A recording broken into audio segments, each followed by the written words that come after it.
علينا اللهم اغفر لنا اللهم اهدنا إلى الهدى إلى الهدى sorobe lajili kan do di an yɛrɛ ma ka bɔ i ka taga cogo la miniti 5 ɲɔgɔnna na i bɛ kɛ an bolo fɛnkɛ inshallah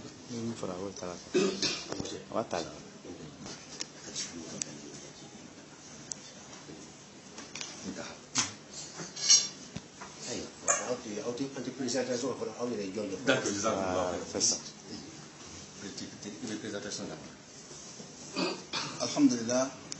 ala barka la bi dimasibina na ambe ankara mo ona fa no yakub dugure amba de ka sori kono akasa bay kono doni salon kono na bi masih ulama sayyidina Abdurrahman Ahmad Konate muassis jamaat al-islamiyah al-muhammadiyah aka delegation olde nana kana polibla amba yakub dugure bila somadaina anga chokoroba no yakub kone oba delegation na aussi de Toma siga toma kerefe anga imam ba no ye Alhaj Said Ahmad Kudus Konate nale de imamu ka formateur ye munde imamu formé Muhammad yakono ka wajib kala formé odi de le no masul maoud ale re doke na mbora min nere mi femme ne min bolo ne Suleiman Sidibe ne de Jamaat al-Islamiyya al-Muhammadiyya ka imamu ye malila ya masiye min bla ka anona malila min ben kin molo fe wa nga chauffeur kay no ya Abubakar Kone ngo o fene onana ale nana naye ka amblasra min jolo fle ni téléphone ba ale bolo ale anga kalande no ye Tijan Konate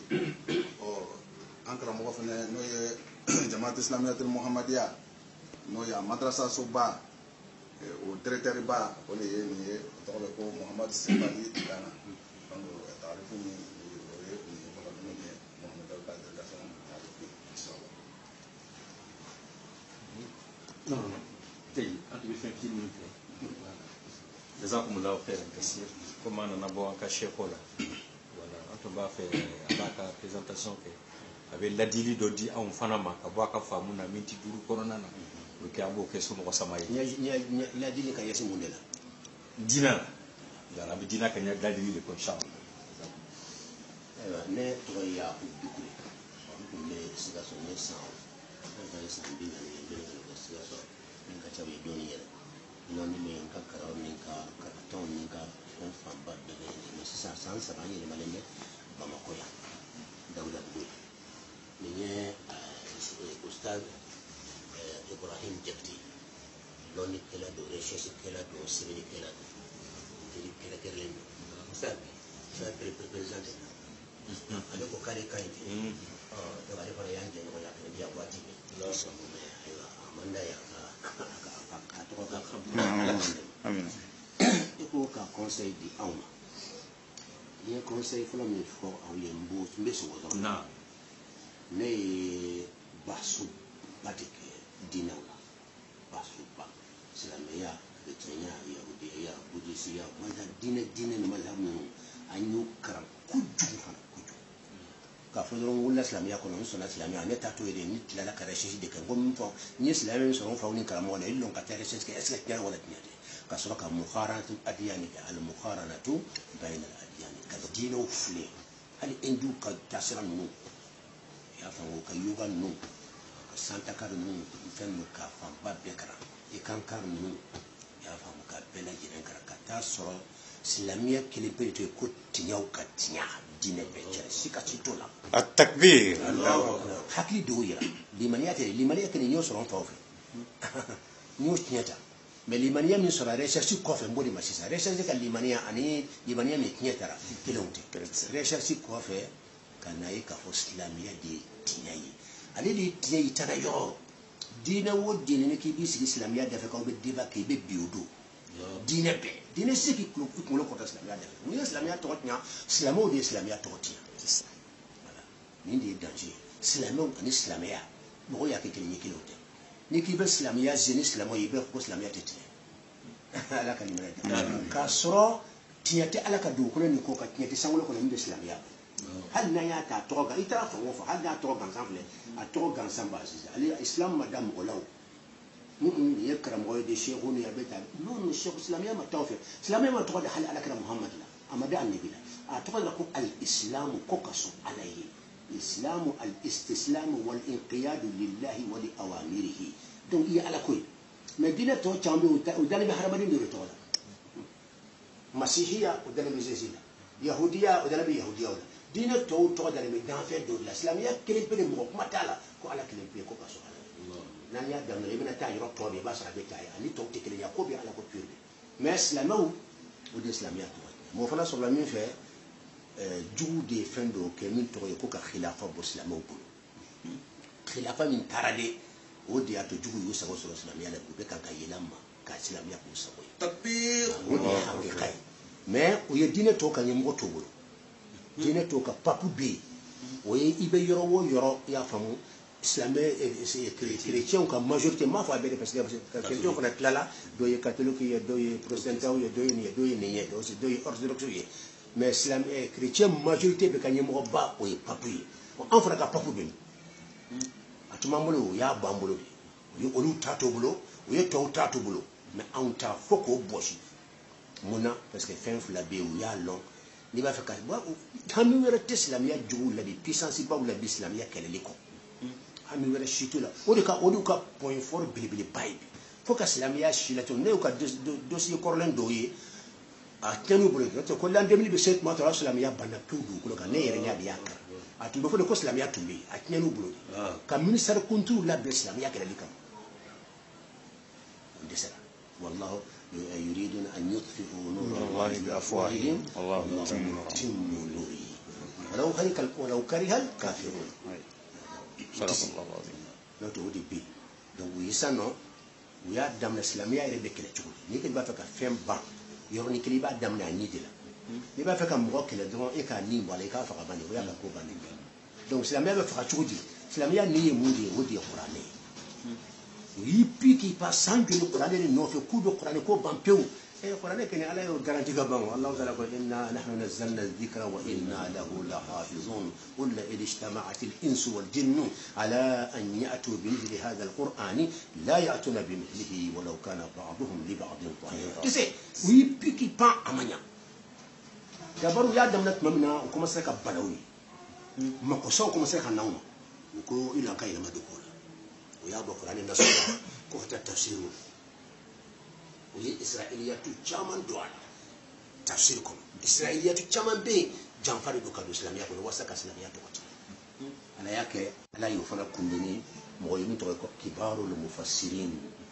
طبعاً نانيونا نو ابن كثير نانيونا نو يا فلو يونا ولنا التفسير تا دمنا فوق تابا إسرائيليات فين نو يا دوا كنو كابيبوا كنو كلام بيجورا كابيبوا كنو كاتو قرآن كورا حقيقة دما ولوكا فمية تقولا كودام ده وهي الفهم كم المراحل المحاولات وهي محاولة منو كوسط الإسلامية دون قرآن تكتشا يعني وبرولا وكوفلانا على كلا كودي yala bi muhammad ko no ma de cela fo bo de se ko ke caricature fam be be yala da ko yipi ke ba hadisa la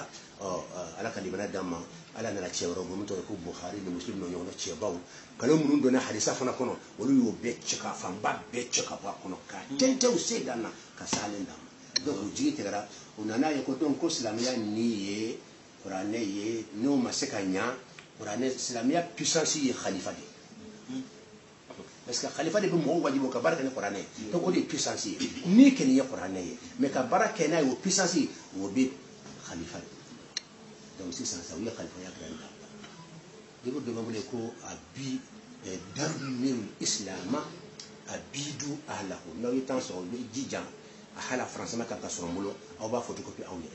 arab kala bi bula to ko damirul islam abidu ahlahu ni ngari atile kene kitabu ila to bukan ni aya damirul islam ay islamia so be tipo do ko be yaro aya so tipo abidu ahlahu mun ku islamia aya be halaki islamia ila ka halaki amo be ka halaki ni de بيقولوا يا عرب لا بيقولوا يا فرنسا الله أكبر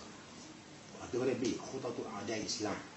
il faut qu'on fasse des cas où ça calme en du de min parce que na yo ka fanga de ko silamaya de aywa afanyuma folie silamaya de tinya ya afanyuma folie do be kanka a tinya ko fe ini ko di ko fana fleki bo jam ci ko ni mo laba abi mako be sa e be kanka seleke ni min tu ni traje do bi ko fo babo kafi e mana do do tubi ni e du ko la forola ni traje do bi ko babo kafi est ce que o se fe mbege donc fankan janto plus ni mo ndo ko silamaya ko plus yem amba ni manfo amba dlan mo yen min ko ba tinya mbul ko mbe to man ko fana jate donc ni hakili la min be ne fe ka force la meya kuma la folo an kan jatu ni yoro fly ko parce que an dema be kele bam na tan ala be jigana ko non tijaniya ko anta de tiya qadiriya ko de ko tan ala aywa malikiya shafi'iya na nyo naw kala man ulu takano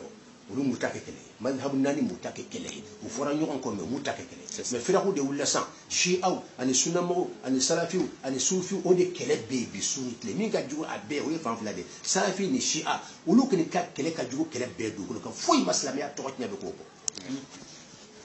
kuma bala sunni kele ka so kan ka fe folo mo dam o de ka kele dabla o kasi kele ko debake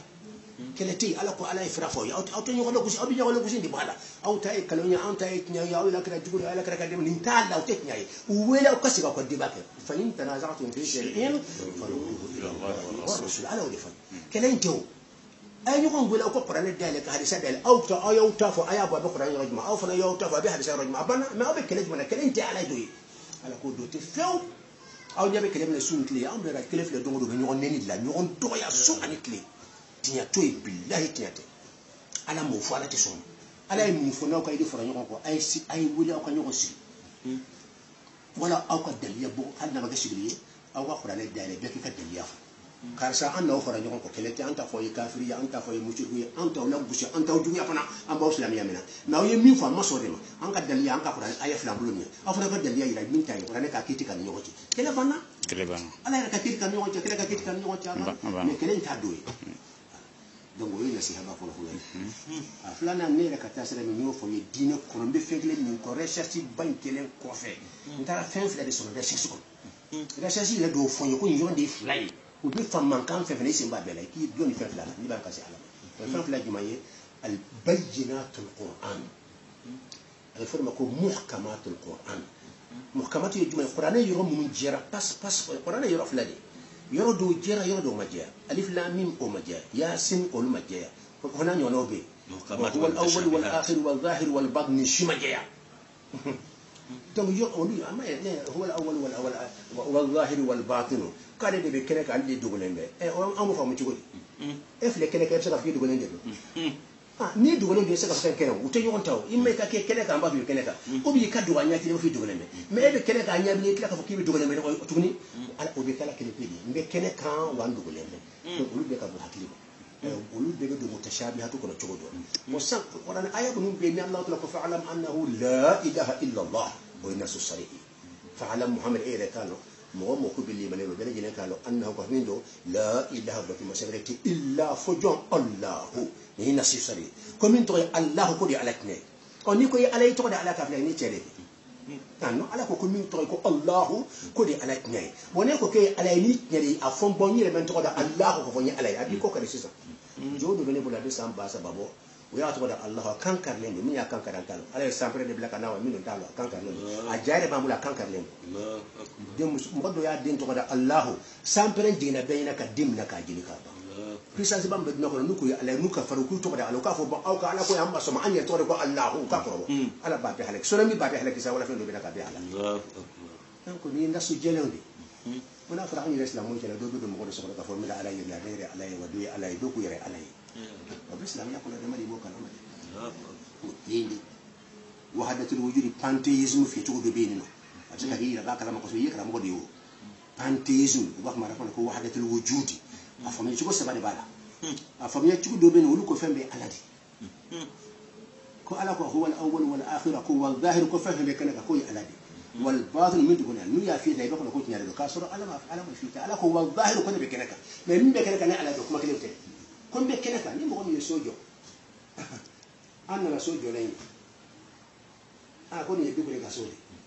ni den yo sara bi jaw ko dugura ni so mi amma so kede aba fu yon ko ay ta so en ko ne de kenaka parce que so ka re jo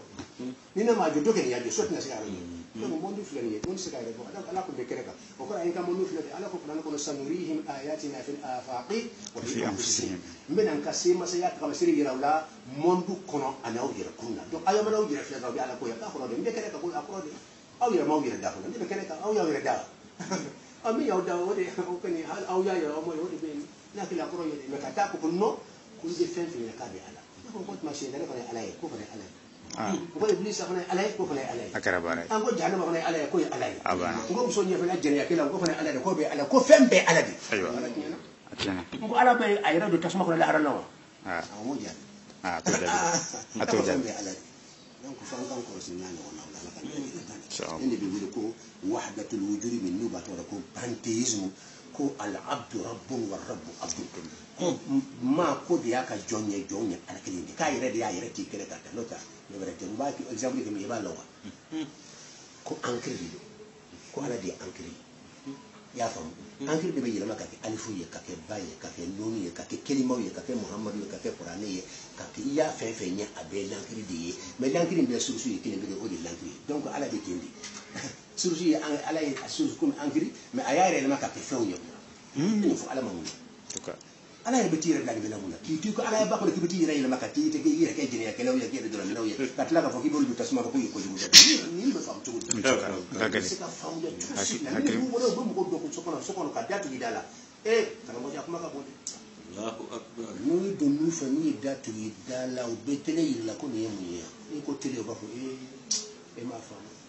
an ki ba fuiti ala o be dai la ko ne mu ni ko ne ja ko ma fam anko foyti ala ko be ton fi la bayira ba fo ni ala de fo se yidi maya ala ne jonya ala ne jonya ala sandi kala ala jonya ishi ke itumlendo itume farale ka bili sera ke sema kala ala ko wali ba be be o be de kuna sokol ka bonni e ba kana ko itla la waso yi jahannama ni bi bin dine ko sa ko ke femse no kele de bulumna kele de bulumna kele mawlidi da mawlidi ni ko tawhid be kan ka nya ya damno la wallahi amen ama message ado ala jugu na kana zirzalen ko bina zirzalen mina ala ka misri be ala ka do sala ko mankanti bamulu na suni kle o kawo benya ay mankanti ala fo bi ko fambe zirzalen minali terroriste ya dam numéro 1 to dewa mais mo ko jamana sanju yu ki fi ka yoro mina foka to mo mache obi kanu ka jamana famba be fa auta mo terroriste si sa ko appliquer capital contre ko be no mina aw islamu nyabola aw to mankanti lola aw be mankanti la bolo mina bolo jigi bonshi tando ni ama shi ko lawa molu be ta molu te da bolo mina ka di bolo mina bonshi be tan mo merci beaucoup man vra ni be ko be ngare do me do ka gele do ye hatilla ala kalima ni adam ala kan bele ko donc on ngene kuma la solo na ne ka dire fam ya dalaro ni be sanni ka wi fa bayyinatul qur'an wori be qur'an fande Qur'an yo ni jelembe o be nan chugodi e ba so tafsir kala mo fo nyo kala ni ye tafsir kala fo nyo ko ba atek bayinatu la majia ko ro jelendo na fo batu mata fo Allah o jelende ni min to ko Allah e bora la o jera ka ala bon donc on a on ayam nu ko ro jelende bi sali fo raka préciser ay waka so fo ka hiju fo ka be jelende préciser ka jeya o bayinatu e be sa o ka bi dan janna mutashabiyatu nu kana baraka noy yoro mun ala ya fo ibe dala ka fo ala ka kuma do o yeli man yayi ibe salinay ibe dawli ibe dawma mais mbeta koro so ko mbeki beta o ke aqidai i koro sona tunu be soye ala fo ko ala kono ako huwa alladhi anzala alayka alkitaba minhu ayatun muhkamatun ko ala di qur'ana jinin ko qur'ana yira bina fanyi ko tla rafla de do adobe minhu ayatun muhkamatun ko qur'ana aya dobe akiti jelendo pas ko rafla tala c'est-à-dire qu'il faut allemand malik ni shafi fora nyonko aywa tabari ali ibn kathir fora nyonko to so abade beri ko makne foyi parce que kuma jera kuma flati foyi o ko bayinat dina yindi I amba shibe ka yindi qur'an yoro mun be ni kuma flaka ando fa nyoko nya fu nyoko so bala do ko nde do ko ni te e bi korashina ala ya ki korashina ala mu fo ko huwa alladhi anzala alayka alkitaba minhu ayatun muhkamatun kullu kiti jelendo hunna ummul kitabi ko de qur'an re bay ani kuma bay bakoro yoro min ni qur'an dine kuma be boyina fo mo be bo bala tumede wodi dina ira kuma be kan ka bonjoro la ye ibi nyasinda bi mo yi olu de blaka timi o mutashabihatu la o de fitna bu ya dugulo ko ama nyasinda wa aquwa ukharu ko aya baro bi right la fly aya do be bayinatu ako aya baro wa ukharu aya baro be mutashabihatun wulu kiti ni gamilen do ne ala mason ka je ya ka wala wala yi ni da ma profo yi man ka cire muhammadu blaka profo yi mi ka dala ko kan nga kuma do ika sanna fa me ka da pura kana fo ki ba pura chobe ki bi ti re karaba ka fendu karaba dilay no ki bo ko ne ko ina la ka kuma nga kuma kan do be batu ke nay ibe sanna yi ibala ko ne ka ko kan di bane kullu min indi rabbina ka da ka fa be qur'an do donc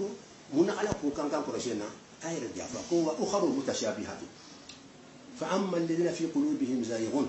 ko jenge be mamun dusukunna ka botti nyaka kata kaluna ka bo sawala kata filila ka bo ala kasira la kata shele jenge ka botti nyaka kata ka bo sira nyuma na kata shele jiguna ko be mamun dusukunna fayattabi'una ma tashabaha minhu qur'an aya mun koroma jada bi don la watibe ne ra dunya ko si karamo famba kuma tu sufi an sufi ne la sufi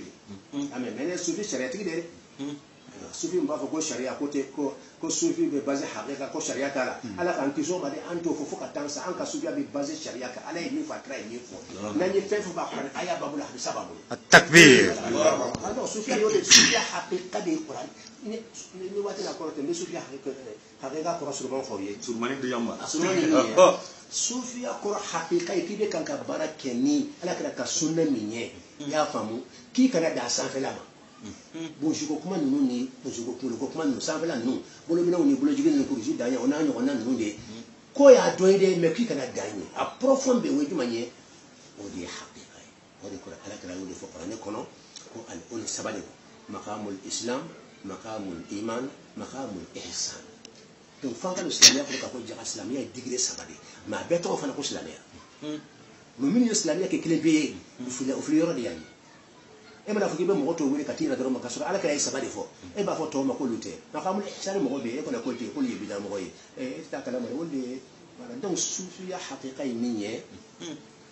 ko ka barake ni ala kira ki ka fen fo i ka barake na beye me ki kana da san fela ma ki biri ka ruku ka sujudu ke ka qur'ane kara idala ka ti tembiri una ni ona ki kana dawma de ki ka temola ka tana e fu dusukun ni kono dusukun ki tembiri folo nyada ka so ka tembiri dusukun ka fatiha karan folo da ka soro ka fo dusukun folo ka timbiri roku ke folo fara ko ka soro ka fara ibe bara fente ka dina ko da be ka tugu dusukun ko abe fo de maqamul ihsan la zahir soro la batinu soro la no ko ko kon islamia do ko do re yuma famu ala kra ya ko ga ban fen sabade fi kan ka no ka fo sabade maqamul islami o be base fara ko ka la ilaha illa hu dala san la ilaha illa allah إذا ما قبل الإسلامي يا فهم ما لي فرق لا رفلة لا رفلة مين يعرفوا دالة ما مساب سكونا مغو بإسلام منا كسليلة كيكو كتير فرس لما كبوسوكا بس كو تغيبول لا في أن بيد سكونا إما دالة على دبولة على بولي كافر اللي يجي هنا بدل يم منافق ولا إن المنافقين في الدرك الأسفل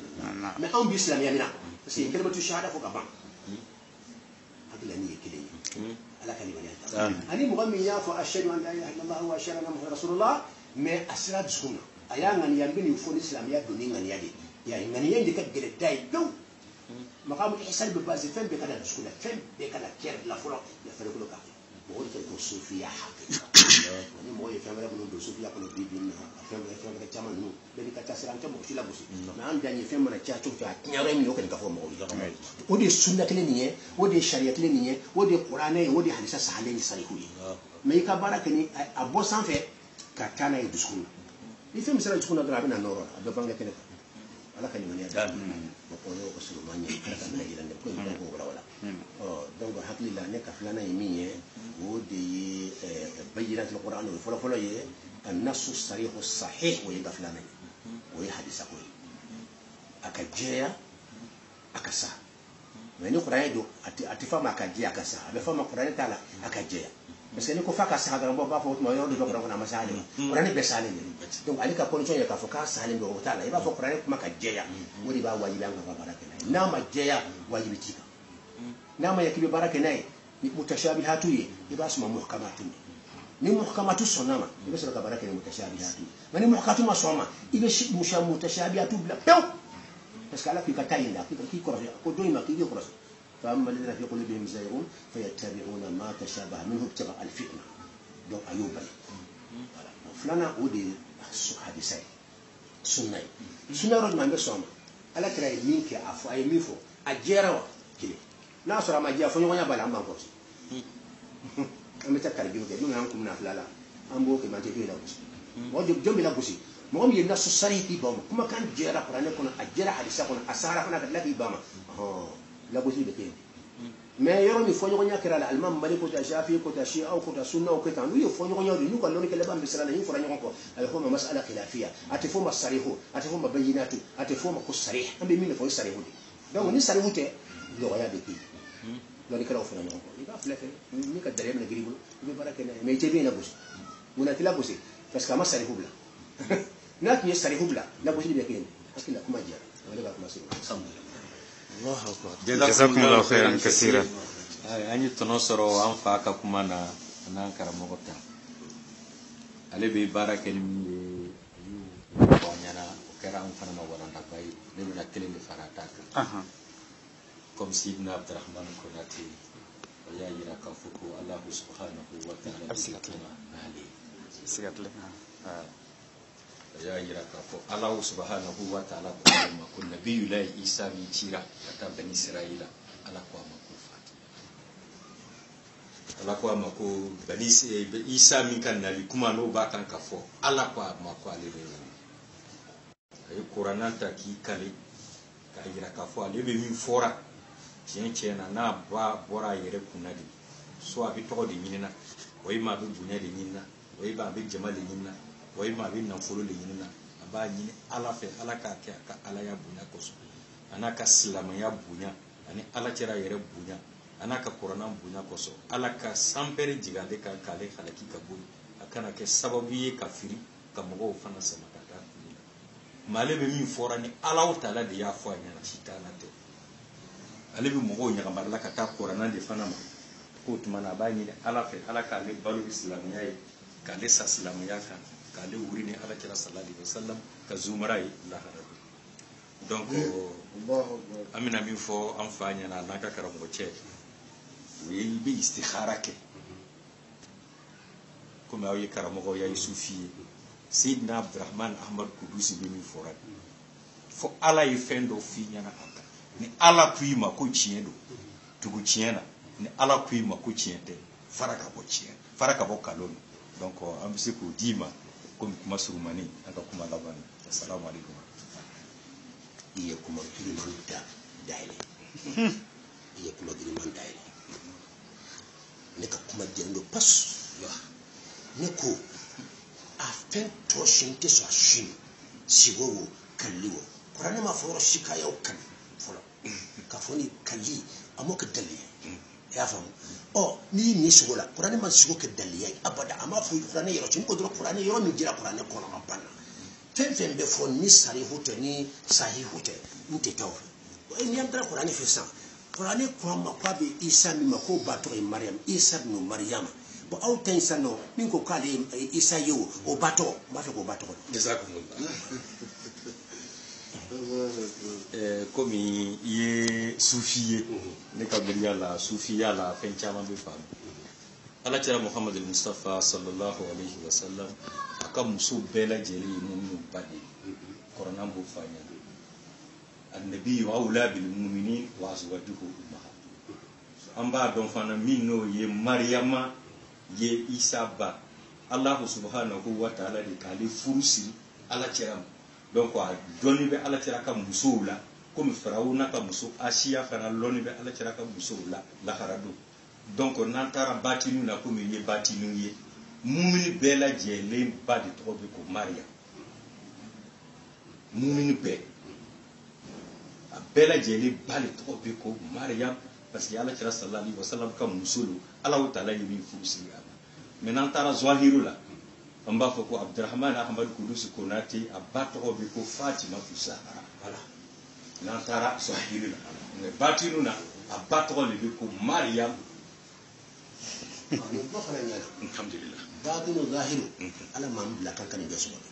ala qudra da ali min fo bi nafsin sarihin sahih ni min fo ka qur'ani ko ka jeya ay barakino ako isa bamso to ko maryam ya famu bon mo wore to ka ke maryam yo te sarihu yo o te sarihu ya ay rabba te sarihu ye abi foma o ye istinbatu o ye ka tayira na badin ko kuma la ani ka kuma dan to do la wulu yo no ta ala ken ko mana fen min fa ye kono ko akore هو الذي أنزل عليك كتابا منه آيات محكمات قرآن آية من كتير جنب تعبير تعالى ين يسوع لا ين كان يوتي ين على كافودرو جنب كافوتان أي باركنا أي توبة توي كافو متوا لا كوسوتيري أو كتاسرا يوكو نينتين لا بسلا من كتاسرا أو كوفنا نكوفرا وتا c'est clair voilà netaye donc قرآن يموند فوكا جيا باسكو فاني أفانا voilà même tani ni favore fede ni beba be ken la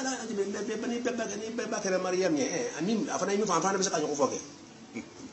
wa anga ko so yorla non so be mariam bori del yayi nan be mariam de afana mi fo chon fana ba nyoko fo mo chama nya fo mo chama ba nyoko na fo la kalibali adama sa kuma la sunye minye kuma era min kuma be min no fe kuma la ni minye نحن نتمسك بالمعصوم الذي لا يمكن وقوع الخطأ فيه أبدا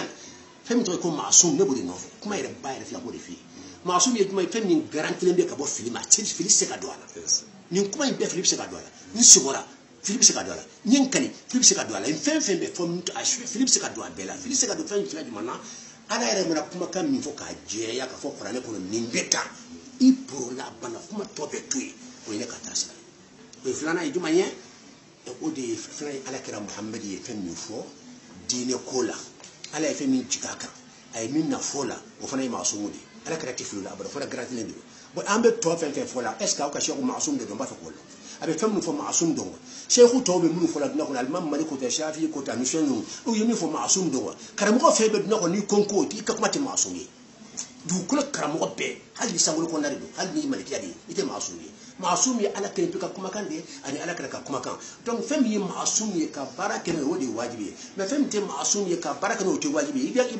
b'a filɛ komi a y'a kɛ cogo min n'a y'i convaincu i bɛ baara kɛ n'a ye mais kana fɔ k'i b'a wajibiya mɔgɔ kan wala k'i bɛ mɔgɔ convaincu o fana ka gɛlɛn tuma dɔ la donc min ye wajibi ye o de ye maasum ye donc alimami maliki o tɛ maasum ye abu hanifa ta maasum tɛ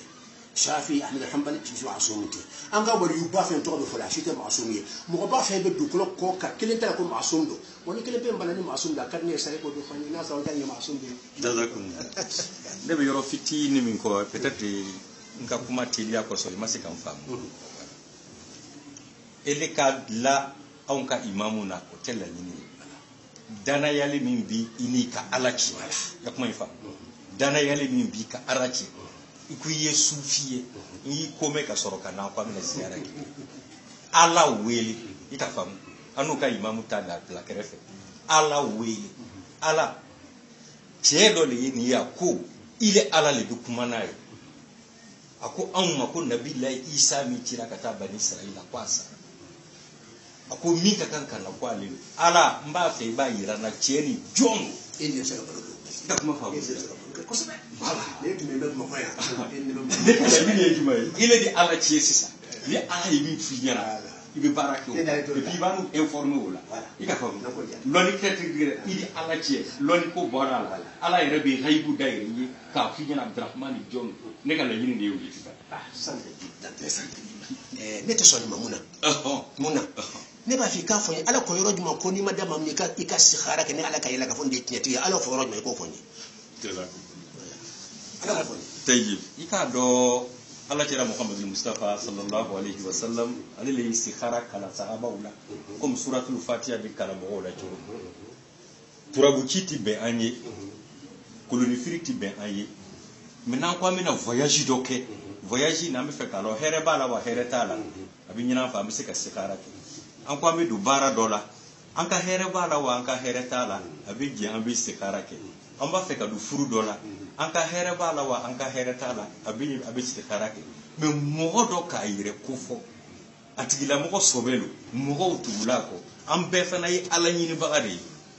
a ka ɲi yan yɔrɔ la an b'a fɔ ko a ka ɲi an b'a yira ala la ala cɛ yi bɛ min fɔra nin mun don ni tiɲɛ don an bɛɛ ka fara kan ka tiɲɛ dɛmɛ ni nkalon don an bɛɛ lajɛlen fana bɛ fara ɲɔgɔn kan ka nkalon kɛ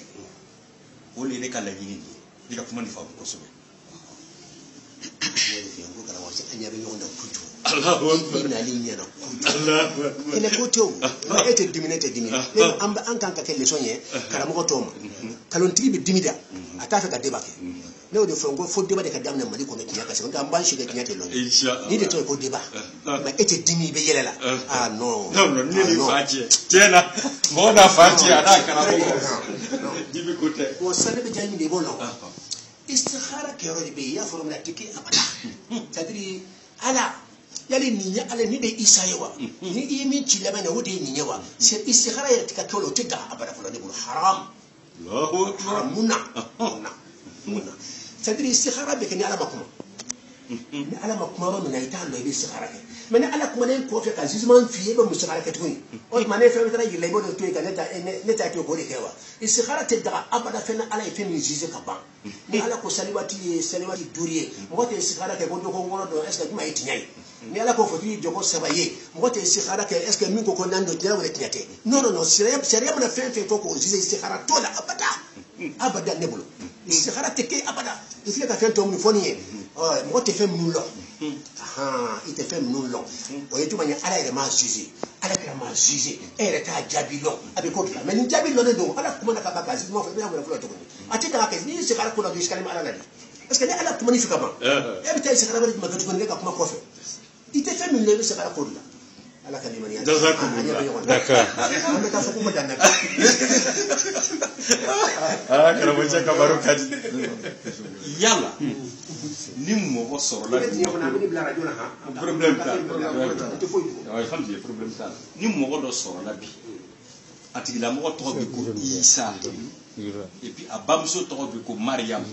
a ko ale de ye Isa kofɔlen ye ko parce que ale tɔgɔ bɛ ko Isa a bamuso tɔgɔ bɛ ko Mariam i bɛ jɛ n'o ye wa. jaliya bɛ wolo n tɛ jɛ n'o ye abada mun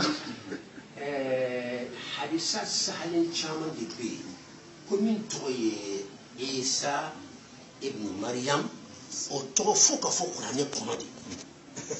ni mɔgɔ wɛrɛ nana e tɔgɔ tɛ kuranɛ kɔnɔ k'a fɔ Isa ibn Mariam an tɛ se ka sɔn ye abada fo ka taa dawuli ala ye min fɔ an ye an bɛ tugu tigi de kɔ kura min nana an tɛ tugu ko abada o ye kelen ye Isa min fana fɔra o ma na fɔlɔ aw dun ta nana ka ban hadisa nalen bɛ ko hadisa bɛna Isa bɛna dunan laban de aw bɛ min fana ye o nana ka ban bon Isa fana n'a bɛ na ani Mahdi tile bɛ na bɛn condition caman de fɔlɔ komi t'ale bolo san a ka ca 20 ye tagamasere 20 de bɛ Isa min kan ka na bila adama na o tagamasere kelen bɛ taa aw ta in na donc m'a fɔ n bana ma de ne kan ka prévu de di dɔrɔn an tɛ ban ma prévu de di donc condition minnu fɔra mɔgɔ min kɔ fɔra n ye o yɛrɛ ma na fɔlɔ donc an y'a mɛn ko dɔw ka Isa ye mɔgɔ wɛrɛ bɛ jamana wɛrɛ kan o ta ye ta nin ye o fana ka Isa ye o n'a sɔrɔ Isa ye o yɛrɛ tile jiginna ka ban mais ala kɛra kama k'ale bɛ Isa ma ko tile ko ma na fɔlɔ ko bɛ na dunan laban de la kana a bɛna tile min na ani Mahdi ka waati bɛ bɛn Mahdi b'a fɔ Isa ma bila ɲɛ ka sali Isa b'a fɔ ayi e de ye sisan alimami ye parce que ale de ye khalifa ye an ala kɛra ka waati de la Isa se ka bila ɲɛ ka sali ni ala kɛra bi ale de bɛ sali ni ala kɛra a ka khalifa o de bɛ bila ɲɛ ka sali Isa ko an b'aw ka waati la an b'aw ka ɲɛmɔgɔ waati la e ka bila ɲɛ Mahdi bɛ bila ɲɛ Isa de bɛ sali a kɔfɛ ka fara jama kan donc nin si ma kɛ aw ta la donc o de ye prévu ye wa aw ta in dɔrɔn tɛ dɛ wɛrɛ b'o ka girin aw ta ye o mankan bɛ fan bɛɛ a bɛ jaabi b'a kɔnɔ yan ala ka kɛ jazakumullahu khairan kasir n'an y'an fa n'an karamɔgɔ ka kuma mɛn Isa min kuma fɔra ale ka kan ka na duniya laban na donc ile ka faamu na an bɛ duniya daminɛ de la wa non ne ka miiriya la matlaba donc n'an ka miiri bɛɛ lajɛlen b'a dɔn an tɛ duniya daminɛ na hali dɔnkililabagaw b'a fɔ an bɛ duniya laban de la bɛɛ lajɛlen b'a fɔ an bɛ duniya laban de la duniya ma daminɛ bi an b'a dɔn fɛn o fɛn ni daminɛ fana b'a la laban b'a la donc hakiliw bɛɛ lajɛlen sɛbɛnifɛnw bɛɛ lajɛlen bɛɛ k'a lɔn duniya an t'a daminɛ na an tɛ duniya fajiri la an t'a seli fana na an t'a lansara la an bɛ duniya fitiri walama a safo an b'o de la an b'a dɔn alakira sallallahu alaihi wasallam fatuli kɔfɛ k'a fɔ ko sanji 2000 ko duniya yɛrɛ b'o kɛ sika yɛrɛ b'o kuma na donc bi k'a fɔ k'an tɛ duniya laban na ni mɔgɔ k'o fɔ an bɛ kabakoya parce que an b'a fɔ ko hakiliw bɛɛ lajɛlen sɔnna duniya laban ko de ma sisan an bɛ taga masiho ko ma alakira non ma tila d'accord merci ala ka ni sawaba ala ka ni sawaba amina karamɔgɔ Mahdi ko a ko ka bon dɛ a ka bɔ ka niveau pewu aw tay malodna ko na malodna fa ko la be malde ko na ani nga fo ko du warna ñu nawe do be o be na fa bi tara endu jamana kay tara makay tara dina ro o be mahdi chama unde nana ambe so mahdi jonye mahdi kilempe qur'an mi ta to ala kra mi ta to sahabaw ni ahlul baytu ye mi ta to ambe so do mais hali sahabaw ni ahli sunna mo ni ahlul bayti fana u be ni sona mahdi kelema mais o fora ñoko mahdi ni awa awati kola do ko olu ko abenyana maya ko na ka do ne be no shaw ka kuma suna mo ko akene bena o be ke bena ka bena do wori ka gena mais olu bula mana floke ko nga do ne be donc ni mahdi ken mahdi min ken na to ko mahdi yo ni aywa afato a to ne kala kala to be nyokonta a to ko muhammad awta to ne ma mahdi kuma fo bande ne be masi isa wala be ya voilà ko akali ma fla ko be ya ko yodo ko mahdi ani isa ku tekelenye mo nyana de le tekelenye mo kinoje mo mu fla ko ke yekelenya fla be ko kuma ka kala ko na pa juga ko donc si la ko bayna amna la man ne ma basoka na la man ta ma sero ani isa klebe be kelen kam no de fo bo isa du mana fo donc on a tayni yo ta tuwa na la ma ka fo na la ma da do ma de na la ba me ni ta ma sero fara ka nya fo la ma fo ngani isa be nyogo so wati kelen na bo na la ba ni ma o ta sai na la ba nyo mais na la ba ni ta be isa ji wati ma o ma se fo la de jazakumullahu khairan kasi an fada karamo ka kuma diyala ika do isa ni qur'an di ya kuma fo bible ya kuma fo hadisa ba kuma fo an simanya maderika isa yi hal photo mu nan ba yi ko isa ko la dessin mu bo isa fana a konina binya nan ka laje abita sangi wa fulala donc bini isa yere ibnu maryama min ka ala kira ko bina le yere nana jone be entiela ma abse ka fuko isa le ni parce que lomba ati a photo te ko ba fuko isa tumbe to mina photo fle anya photo ta ka fle ambalo mo te soro du ma ko ko mi be se ka fuko isa le ni foni chokoro bado anti min kalama na le bribri to na bwanka ka fuko ne le isa ye maryama de amba fuko tiens na ile koni korola ka se formina hali ma se sangi wafula ma iko ni ka chama nke no te sangi wafula chokoroba juma le bi no bina ire irana bi na mena foko no le isai we kuma keleni aflana ala tira muhammad al mustafa sallallahu alaihi wasallam non mina tini faraka ala tira muhammad al mustafa sallallahu alaihi wasallam ale le kidin laban fataman da bi laban fana nan ka laje hakili yere la na faraku mo yi kursike ko mo tale bi na kursike ko premier temena deuxième temena troisième temena quatrième temena cinquième temena sixième temena septième temena huitième temena neuvième temena dixième amalo doté wodi ko wodi ala tirai muhammad sallallahu alaihi wasallam meni neuvième na de toura sera la ka jo so aka ne so tiena dixième nana tem alika ko fe c'est 9e nana 10e ko fe c'est ça amba lo c'est ça ko ya 9e ni le dernier ni ala tira sallallahu alaihi wasallam temeni ko fe ni isa ibn maryam ka kanka na duniya la bayina c'est que isa de be ke chidin la bayin foni la ban korote ko dote min ko ora que nya fa ki ya ke flo ko jeng d'accord flo ko be nya ko di on ko isa ibn maryam a lombagati duguma ko ko hakli jigla man isa no ma te du ko koka ha mais isa be non chudi nana kan kala kala de ni ka ala kala ko fani ala kala de pamma pour kan kala ko fo isa haqiqatu ayana ci fani sharqiyya dimashq fanfila abina buru ko nyam fande fe na ko ma be mulkiya fla kama ko no ko be be no fe ala eta masero de fala nana na be kebole nuke ni mi bo bela jere kan be so isa di ala kira ya presire ato isa bato maryama nana na be na chumi na ayo fanye nana be bara mun ka be kurba be konani do ko ko konani ko isa ni nana amakura ko auta makura ko konani bon isa bare mbe aywa endu jawna ko difa mara ko isa ukacha ashima kurwa ko do ko ne be mo ko kanda fambe na ko bi ala kira ko kabi isa mima non na be kurwa be konani mun be ko condamné parce que kurwa ko islamia te soama chrétien te soama yahudiya te soama te bible ko ne ya ko ko se ka yara bible ko bible ya ko ne bible ko fengo fenna be lese de ka dulu kana wala fenna be lese hanna te dulu kana ka bunya fenna be lese ka bunya ko ka aya be condamné bo be bala kurwa se ka la bada ni ma ko lese iba lese et puis ba dulu kana oya bunya li puis shula oya bunya li Jésus ga fo bible ni be haramu ya kurwa fo yo ne bible kono Jésus ko yoron minna ni ma min ko ki be tune ko kalima ni yanka ala ko la ka tugu ko ki ka tro ki ka kurwata o kurwani be balo o kurwani bi kurwa ka janyo na we kurwa bilele bade mo de blola we kurwa bilele ba jaman jambade mo de utundo mo de blola ka ginge ala bo kurwa de ma o fena kuma koroma do koro ni bitu de ko ila be sa yakam parce que ila be sa yakam o yoy mais bi kuron be mo kan Jésus ma diri ko ya nyala halaka karande tani flama diri ko yo nyala o dam na Jésus ko fe bi ka kurwa se ka be kan et puis kurwa fana ni ya yi wa nabi ya Isa bena Isa be bala mandi Isa billahi amandi Isa wallahi amandi Isa et puis me preuve di kele ka atidia machi abada ika mo bani halbi ka alate halmi faade do ana ju bla nyona o serala o ya genge ka doya a discipline kele ka dropita kana muni mo bani wo so be kele ka awro be kele ka tlaka moni gama fugula ko do akumulola katla ko ka denge jeribe kan ka bo ka ke ye ko flaye e ko dule kana ko ira dinala Isa o tidia machi ko ifala ati dia moshi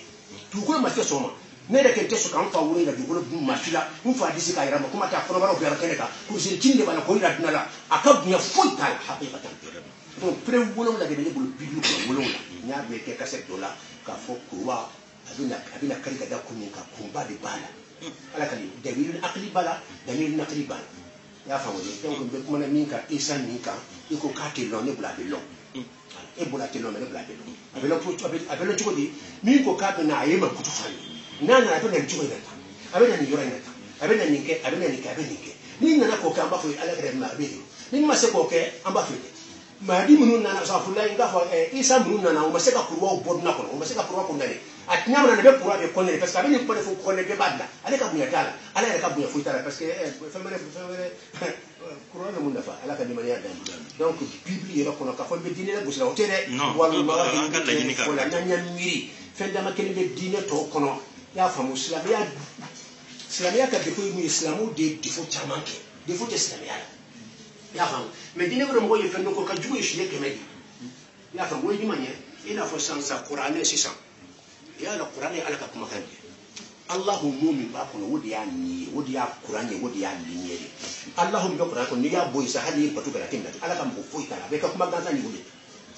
qur'ani Allahu ba kono fo ba fulani ko o te wala ka se ka ta wele dalo ha bonni Allahu ba be kono sansa ka Allahu be tirka bo qur'ani kono ka ta batu kana ibe sele ka kana ala ka mo tashila te foita fa tugo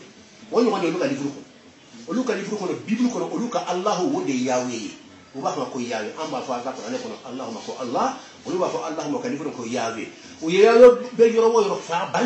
juri o ya be bo livro ndia livro fa dia afle ya do mani fu ya o du mo ba ko o pa do mani wala o do to on tini sa to ibe wala ay mi fle wala o do wala o témoin de Jéhovah wala témoin de Jéhovah ka livro ni ni mo ka ko al ismul ilahi alladhi sayadbutu ila al abad الاسم الإلهي على ذلك بير الذي مي سيثبت أبنا السبت موسيقى أبوي إلى الأبد فوق تبنولي أبدا بتوي وبكمان ده ولو بقول ودي ياوي donc si sans ça yaawe de bo bible yoruba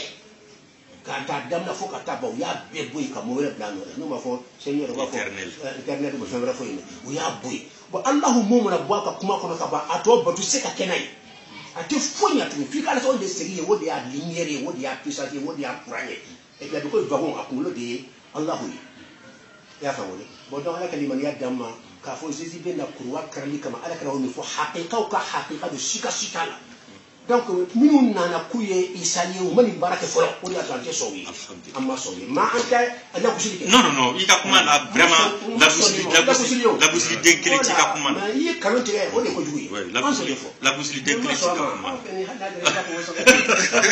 question filanan. jazakumullahu khairan kasir. yan yɔrɔ nin na. ala cira ka question filanan bɛ yen. tey n'a fɔra ko kuruwa n'an ye kuruwa dɔn ka hakilinaw munumunu an bɛ se ka miiriya sɔrɔ a la kuruwa n'a ka bibulu filɛ yɔrɔ dɔ la an bɛ taa ye ko bois parce que n'an ka hali Deutéronome filɛ Deutéronome b'a yira an na a ka chapitre 20 ka taa se 21 ma mɔgɔ o mɔgɔ n'a tigilamɔgɔ dulonna yiri la ka sa dangasaya la tile man kan ka bin ka tigilamɔgɔ to yen parce que a bɛ se ka kɛ sababu ye ka kɔlɔlɔ lase jamana ma. donc n'an ka lajɛ yahudiyaw ka laɲini de tun bɛ ka se ka nabilahi Isa gonge k'a yira ko mɔgɔ danganen don fɔ o nana a confirmer fana ko inna katabna al-masiha Isa ibn Maryama rasulallah ala taala nana o nafiyu kɛ wa ma qatalu wa ma salabu walakin shubbiha lahum. mais n'i ye chrétiens yɛrɛ ɲininka n'an taara Galate la olu b'a yira an na k'a fɔ hali bi ko non nabilahi Isa gongela ka sa ka dangaya saya kɛ k'olu le ka jurumu yafa. i tɛmɛna o yɔrɔ de kan donc kuruwa kan a gongera o yɔrɔ de la olu ka faamu de o yɔrɔ mais n'a ka lajɛ n'a fɔra ko kuruwa n'a ka da fɔra ko kuruwa an bɛ kuruwa sɔrɔ fɛn caman na i ka belebeleba min fɔ o ye kuruwa ye mais hali musow bɛ samaden min don toro la a kuruwalaman bɛ yen chaîne min mɔgɔw b'a don kan na a kuruwalaman bɛ yen tumani dɔ la a dessin de bɛ kɛ ka bila bon kɔnɔ n'a fɔra ko ni nabilahi Isa nana ala cɛla kɔfɛ ko a bɛ yaara hali musow bɛ samaden min don toro la ko a b'o kari mɔgɔw bɛ chaîne min don kan na ko a b'o kari an b'a dɔn ko kuma nin est ce que an t'a kɔrɔ hakika ɲini wa ɔhɔn n'an ko an b'a kɔrɔ hakika ɲini an b'a fɔ ko kuruwa nin yɛrɛ laɲini dɔ de bɛ kuruwa in na laɲini jumɛn de b'a la nabilahi Isa nana ka na jurumu dɔ de yafa o jurumu nin ye jumɛn ye o y'a yira k'a fɔ ko Adam ni Hawa tumana min na n'o tun bɛ alijana kɔnɔ ala k'o ma k'o kana yiriden dun mais o gɛrɛla yiri la o ye yiriden dun o y'o ka lebu lɔ donc olu ka jurumu kɛra o kan o ka bɔna ninnu bɛɛ lajɛlen o jurumu nin kɛra o kan fo ka taa se tuma laban ma donc ala yɛrɛ nana dencɛ bila sisan ka na an b'a fɔ ko subhanallah saniya bɛ ala ye den tɛ ala fɛ ka na sa dangaya saya la ka mɔgɔw ka jurumu ninnu de ta donc o ye chrétienw ka faamu ye donc olu fɛ kuruwa kɛra fɛn sakirelen de Isa nana sale ka olu ka jurumu ta parce que kabi Adama ni Hawa kabi o ye dumuni kɛ k'o to jardin kɔnɔ o jurumu de bɛ adamadenw kan donc Isa nana sa ka jurumu ninnu bɛɛ ta ka se ka nin yafa donc n'an y'a lajɛ ni Isa nana fo a bɛ na o hakilina de fɔ an ɲɛna ba ɔhɔn kuruwa nin yɛrɛ sinji ye jumɛn ye miiriya min bɛ yen ko Isa de nana sa ka jurumu yafa nin o kuma nin de tɛ tiɲɛ ye a b'o kuruwa hakili de bɛ kuruwa ye n'o tɛ mɔgɔw bɛ fɛn min dilanna ka bɔ bɔgɔ la ka bɔ yiri la ka bɔ nɛgɛ la k'o minɛ k'a kari de tɛ o n'o tɛ n'a k'a lajɛ ala cɛla ko sayaki suru sɔli a m'a fɔ ko sayaki suru sulban sɔli ye den kelen pe de ye a nana mufaradu de la dɛsa mais ni sa ka kelen pe kari an b'a fɔ ko kasa sɔli ba mais n'a fɔra ko sayaki suru sɔli n bɛna d'i ma voilà n bɛna d'i ma d'accord problème tɛ n'ala sɔnna n b'a d'i ma sisan voilà donc n bɛ fɛ ka hakilina min di min n'o ye sɔlibu yɛrɛ ye kuruwa hakili dɔ de bɛ mɔgɔ bila kuruwa kan batu la hakili dɔ de bɛ mɔgɔ bila la ka na ko n'o miiriya de jɔsi ka bɔ chrétienw na ko y'a chrétienw ma non a kana miiri ko nabilahi Isa sara kuruwa kan dɛ o kuma nin tɛ tiɲɛ ye et puis k'a daliliya bɔ o bible kelen na k'a dɔn o de ye kuruwa ka karili ye anw ka faamu la ani ka taa yiri yɛrɛ minɛ k'a kari ani ka taa yiriw minɛ k'a kari an n'u fɛ tiɲɛna o ye mɔgɔw ka fɛn dilanni ye akida nin yɛrɛ combatuli ka akida nin yɛrɛ kɔ kari dɛ anw b'a kɛ o de ye mais anw t'a kɛ yiri lɛsɛ ni karili ani nɛgɛ yɛlɛ ni karili ye. Shukran. Jazakumullah. Parce que an yɛrɛ ɲɔgɔn na kojugu e ne tɛ ɲɔgɔn ka ɲɔgɔn ya mɛna ala ka jaabi la ko kuruwa kɔrɔ ka ca muso bɛ minnu gulon n'a ɲɔgɔn na ne e ye minnu fɔ ne bolo ma sɔn mun na e ye min fɔ a bɛ fɔ ko dalilun akli hakili ka daliya ne taara ye dalil nakli de nakli kurai ala yɛrɛ mun de fɔ kuranɛ kɔnɔ yen bibili kɔnɔ ko ka fɛn dɔ lɛsɛ k'i sulen k'a bonya ni mɔgɔ min ye kura fɛn i m'a kɛ bonya kama an t'o ma o bɔra la o ne y'a kɛ masiri kama o ye ko wɛrɛ mais kuruwa an ko min bɛ bibili kɔnɔ ko ka fɛn dɔ lɛsɛ i y'a faamu k'a dulon i kana wala i m'a dulon i kana yɛrɛ mais i bɛ to k'i sula ye wala k'a bonya an y'a aw de fɔ mais i taara dɔ wɛrɛ fɔ bonya tɛ min na n'i ye fɛn min ye fɛn dɔ dulon hali kuruwa n'a sɔrɔ i t'a kɛlɛ a bato kama fo masiri o y'a dama kuma in ŋaniya b'an bɔ ɲɔgɔn na mais a bɛɛ kuruwa de kuruwa bɛɛ b'a lɔn fɛn kuma fila t'a la fɛn min n'a bɛ komi pilisi ma jukɔrɔla ka ja dunan fanba bɛ fɔ kuruwa de bon ni mɔgɔ min ye kɔrɔ wɛrɛ fɔ an b'a fɔ dunan fanba taara min fɛ i bɔra jama ka kuma kan o ye n'a an b'a fɔ ma ko ashadu ni kuruwa fɔra dɔrɔn bɛɛ b'a lɔn pilisi bɛ cogo min na a ye fɔ ma kuruwa mais jukɔrɔla in ka jan fan tɔ ninnu ye a bɛ komi hadamaden jɔlen n'a bolo fila bɔ ɲɔgɔn na sisan o de ni kuruwa ka surun ɲɔgɔn na bon ni mɔgɔ taara kɔrɔ wɛrɛ di kuruwa min to ye an b'a fɔ jama fanba taara min fɛ i bɔra kɔ i taar'i dama ala ka limaniya d'a ma ayiwa d'accord bina nan kana na kelen kelen inshallah voilà ko kuruwa karili y'a faamu a tɛ komi ko isa bɛ taa ka fɔ a ye kuruwa kari o non ni mɔgɔ min y'a faamuya ten an m'a faamuya ten an ka kuma t'o kan a bɛ na ordre de bɔ ko kuruwa bɛɛ ka kari bɛɛ k'i ta b'i ka ka fili mais ka fɔ ka taa a bɛɛ kari dɔw y'a faamu ten non kuruwa karili kɔrɔ tɛ dɔwɛrɛ ye kuruwa kɔrili yani al-salib mufrad bien sûr ala ka limaniya d'a ma kuruwa kɔrɔlen min n'a nana ka ban n'a yɛrɛ ka mɔgɔw bɛɛ limaniya k'a fɔ isa min kan ka dilan laban na nin de don ka da ka tagamasɛn minnu fɔra bibili la a bɛɛ dafara karisa de la wa an fana silamɛw fana tila ala kɛra ye tagamasɛn minnu fana an y'o bɛɛ sɔrɔ a tigilamɔgɔ la an bɛ fɔ awa isa min fɔra e de don donc ale bɛ ordre bɔ sa kuruwa bɛ yɔrɔ o yɔrɔ dugukolo kan a y'a bɛɛ kari n'a sɔrɔ ne tɛna ni aw ka diinɛ ye aw de minnu limaniya bɛ ne la a ka diinɛ mɔgɔ b'o de ma a ka diinɛ mɔgɔ b'o de ma o bɛɛ b'a kari o kɔrɔ a kɔrɔ tɛ k'ale bɛ taa bɛɛ ta kari o non ale bɛ se ka kɛ n'a faamuya wa mɔgɔ bɛ taa fɔ mɔgɔ miliyari la se ka dɔ bɛɛ cogo di ale bɛ ordre de di ka to a place la fɛn fɛn a bɛ mɔgɔ kana diɲɛ kɔnɔ bɛɛ k'i ta bɔ k'a fili o de ye karili ye o n'a jiri b'a bɔ k'a fili fo k'a kari n'a jiri bɛ sin ka k'a kari e k'i k'a bɔ yen o y'a karili dɔ de ye bon donc n ka kuma laɲini o ye kelen ye filanan ko ala kɛra ye salibu de fɔ k'o ye mufradu de ye k'o ye kelen bi de ye an ma sɔn arabukan dɔnbaga tɛ nin fɔ abada arabukan na kuranɛ fan bɛɛ ala b'a fɔ halakal insana a bɛ fɔ ma ismul jins n'a bɛ i bɛ jamu fɔ n'a bɛ i bɛ jinsu fɔ o bɛɛ b'a dɔn o bɛ grammaire la fan bɛɛ o bɛ lugha la a bɛ kilange la a bɛ kuranɛ fa a bɛ kuranɛ la a bɛ hadisa la n'a bɛ i b'a fɔ jama n'a bɛ i bɛ jinsu fɔ a façon fɔ n'a fɔra ko hadamaden dɔrɔn o kɔrɔ ye hadamaden bɛɛ de al insan halakal insan allamahul bayan ala ye hadamaden karan allamahul bayan ka lɔnni fɔ k'a bange k'o lɔnni d'a ma bɛɛ b'a dɔn o tɛ mɔgɔ kelen ye o mɔgɔ karana a b'a bɛɛ de ma ala ka limaniya dan bɛɛ lajɛlen ma donc o y'o jaabi surunman ye hakili la i y'a faamu dɛ ni ka gɛlɛn kuma bɛ yen o de ye sabanan ye sa ko ka a dangali genge ko fɔ isa ma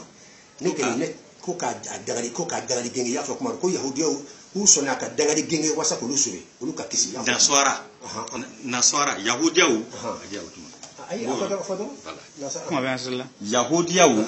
olu fɛ voilà yahudiyaw ni ka tɔrata filɛ Deutéronome na dangaden saya ye juma ye mɔgɔ min n'a tigilamɔgɔ sara ko voilà min n'o ye yahudiyaw ye olu k'a dabɔ a kama o bɛna se ka isa faga cogo juma k'a jira ko mɔgɔ danganen don mais chrétienw fana sɔnna a ma olu sɔnna a ma ni miiriya juma ye isa gɔngɔla de ka danga saya kɛ ka se k'olu ka juru danga saya in b'o de ma o de ma bɛ yɔrɔ o ye chrétien ka miiriya ye isa ma ko danga sangali danga saya ne tɛ sɔn ma abadan nabilahi isa ka bon ala ma ni mun ka fama dangali mun ka ɲɛsin isa ma bilahi ni chrétienw y'a kɛ lahara u bɛ kungo sɔrɔ ni yahudiyaw ko u bɛ kungo sɔrɔ i dangali man ka ɲɛsin isa ma abadan wallahi ne ye n woloden tɔgɔ da isa n ye den tɔgɔ tɔgɔ da ibrahima e ye den tɔgɔ muhamadu donc isa ka bon ala bɔ hali silamɛ o silamɛ n'i ma da k'a fɔ isa ye ala ka kumakan de ye ala ka ciden don ala ka ni don lahara tɛ kisi isa ko tɛ tulonkɛ fɛn ye anw b'a kalama mais ka se yɔrɔ la ma se yɔrɔ ma ka taa ala ya d'a ma an bannen b'o de ma n'o tɛ isa yɛrɛ ka ciden belebele ul azimiw dɔ de ye i y'a faamu donc ka dangali mun ɲa s'a ma haram a tɛ daga mɔgɔ mɔgɔ ya ka i tɛ kisi lahara la donc minnu b'a kɔnɔ ko dangali sanga wasa k'olu sauver o yɛrɛ tɛ lɔri kuma ye fɔlɔ pourquoi dɔ bɛ faga wasa k'anw sauver mun ye mun ye tan n tɛ lɔni kuma ye nin lɔni kuma ka jan ɲɔgɔn na komi sango dugukolo nin kɔrɔ de ala an kɛ an y'i tana kɛ i y'a faamu bon anw kɛlen b'a fɛ i ka yafa ma mais ala yafa ma o t'a ɲɛ tuguni pour que n ka se ka yafa o ma fo n ka n den d'aw ma o k'o faga fɔlɔ n ka sɔrɔ ka yafa o ma hakili tɛ sɔn o ma quoi hakili tɛ sɔn o ma ni yɛrɛ kɛ ni kuma jugu tɛ tɛmɛ a ka duna kɔnɔ n ka yafa aw ma dɔrɔn o de tɛ wa mɛ n tɛ se ka yafa aw ma fo n ka n den d'aw ma o ye mun kuma ye kan e ni yafa dɔrɔn aw ye n sɔsɔ aw yafa ni yafara aw ma kuranɛ y'o de fɔ a banna o de ye ala ka bonya ye mɛ non n tɛ yafa aw ma fo n ka bonya bɔ n yɛrɛ kan n'i ye fɛn min da i den kan i y'a k'i yɛrɛ la i den y'i tiɲɛ ta de n'i tɛ don i den de bɛ tiɲɛ kɛ ni fɛn fɛn k'i den na i y'o k'i yɛrɛ la ala y'a yɛrɛ ka ala de tiɲɛ bɔ n'a sɔrɔ k'a den di ko k'a faga ni ala sɔnna k'a yɛrɛ ni den bɛ ala fɛ den tɛ ala fɛ dɛ n tɛ nin bɔ kan fɔlɔ mɛ n'i y'a fɔra ko karisa y'a den di o kɔrɔ ye a y'a yɛrɛ de di parce que fɛn fɛn y'i den sɔrɔ a y'i yɛrɛ de sɔrɔ ni ala ye ni a b'i tiɲɛ ta i ka ala yɛrɛ ni masaya ye den b'i tiɲɛ ta i ka jɔn tɛ ale ye ale bɛ bɔ i ka jɔnya kɔnɔ dɛ den tɛ bɔ a ko ye cogo jumɛn na e tɛ se ka yafa i ka mɔgɔ i ka danfɛnw ma ko fɔ n'i den yɛrɛ d'u ma ko faga o tuma o de ye setigi ye wa o tuma olu de y'a fɛ k'a fɔ n'i b'i den d'a ma a kɛra kojugu ye de jɔn ye ala ye ala bɛna wajibiya f'a ka den di a dun man di k'a den di o tuma a ka d'a ye k'a den di wa ka isa di k'a kɛ yeko fila ye k'a dɔgɔya nin kuma nin ka kan ka dabila an tɛ sɔn an labɛnnen bɛ débat kama bɛɛ dugutila fan bɛɛ an sigilen bɛ bilahi débat kama tiɲɛ ka se ka fɔ a sera sa mɔgɔw ka se ka tiɲɛ lɔ mɔgɔw sɛgɛnna mɔgɔw tɔɲɔ dugukolo fana bɛ kalon na kojugu i bɛ mɔgɔ caman girinna korokara kɔ k'a fanba bɛɛ bɛ kalon de kan ala ka limaniya d'a ma ala ka tiɲɛ dɛmɛ ka kalon bange donc ni akida ne ma sɔn a ma ma sɔn a ma mun na a bɛ bibili kɔnɔ i y'a faamu ko fa tɛ ba ka bangebaga tɛ den ka juguman ta den fana tɛ bangebaga ka juguman ta ne y'o kɛra bibili kɔnɔ bon o bɛ nin kuma in wuli non mɔgɔw ye juguman kɛ isa ka t'o ta de mɔgɔw ma faga isa de bɛ taa faga isa ye mun de ko ka mɔgɔw sɔrɔ jɔn b'a sɔrɔ ala munna ala tɛ a ka den a ka yafa ka danfɛnw ma fo a ka den du ko faga n tɛ yafa o ma fo n yɛrɛ ka n den d'aw ma o k'a faga nin kuma yɛrɛ man ka fɔ dunan kɔnɔ abada o kɔrɔ ye i ye mɔgɔw fisa i den ye o i bɛ faga min kama o ka fisa i ye o karamɔgɔ a ye kuma in faamu de i bɛ faga min ye o ka fisa i ye n bɛ nin de k'o faga aw kama o kɔrɔ ye aw ka boli ka tɛmɛ den kan aw de kan ka faga ne den kama mɛ ne ka n den faga aw kama ne ka n den dama k'o faga wasa dɔrɔn aw ka n ka se ka yafa ma dɔrɔn hakili bɛ sɔn ma cogo di ne ma sɔn nin ma abadan ni i den de fana dunan fa min ne ma sɔn a ma a kuma ka bon de a tɛna diya mɔgɔ ye mɛ a y'a to an ka tiɲɛ fɔ donc ne ka idée ye kuma wɛrɛ bɛ n bolo la n b'a surunya ten waati kama voilà jazakumullahu khairan kasir a ko ɲininkali b'a bolo i bɛ hakɛ to ban i ka min fɔ nin o don n'an k'a lajɛ an ye miiriya fila de ta yahudiyaw ka miiriya ani kerecɛnw ka miiriya mais n'o ye silamɛw ka miiriya ye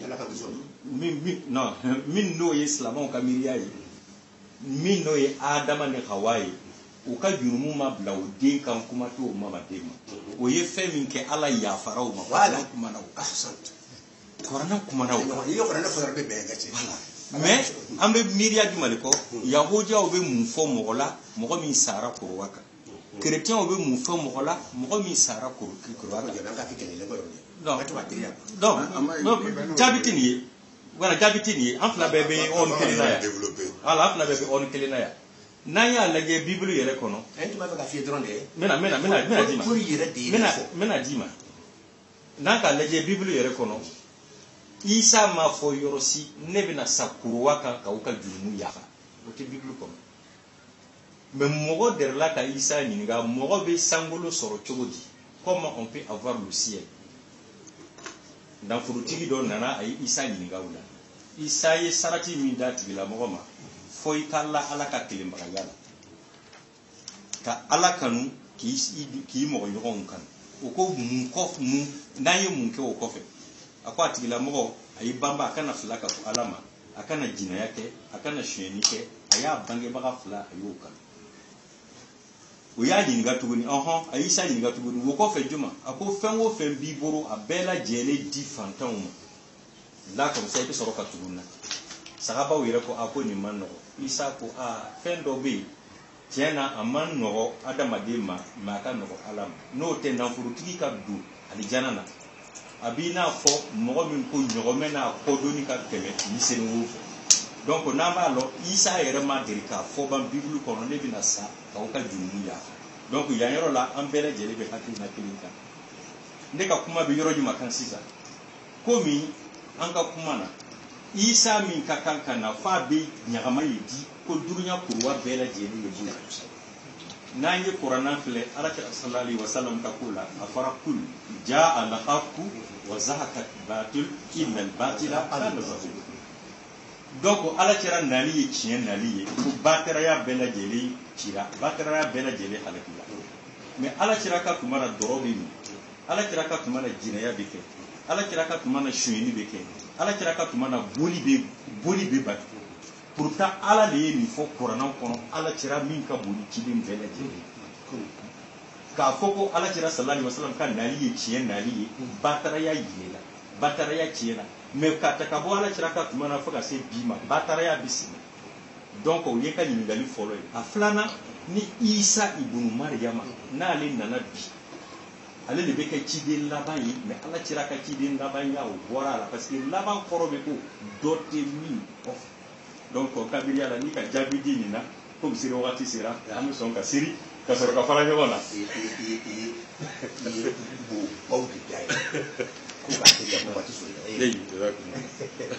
ala ka limaniya d'a ma bon bibili kɔnɔ paul de y'i kun don ko maa si tɛ dulon kuruwa la fo mɔgɔ dangali nin de y'a to ni pour que nin ka se ka faamu kaba ko dan e bɛ de fɔ bibili kɔnɔ ka tila tuguni k'a sabati ko isa gengira tuguni e ka mun de fɔ an ye sisan e ko ni mɔgɔ ko mɔgɔ tɛ genge kuruwa la fo mɔgɔ dangali e bɛ tila k'a fɔ tuguni ko isa gengira tuguni e bɛ ka mun de fɔ mɔgɔ i b'a fɔ k'a fɔ isa dangali nɔ wa an bɛ kuma de kɛnɛ kan mɔgɔ si tɛ genge fo mɔgɔ dangali isa dun gengera e ko isa fana gengera tuguni mɔgɔ dun tɛ genge fo mɔgɔ dangali e fana fɔ tuguni o kɔrɔ ye sa isa ye mɔgɔ dangali ala ka kisɛ fɔ an tɛ sɔn ma o de ye ka tɛmɛ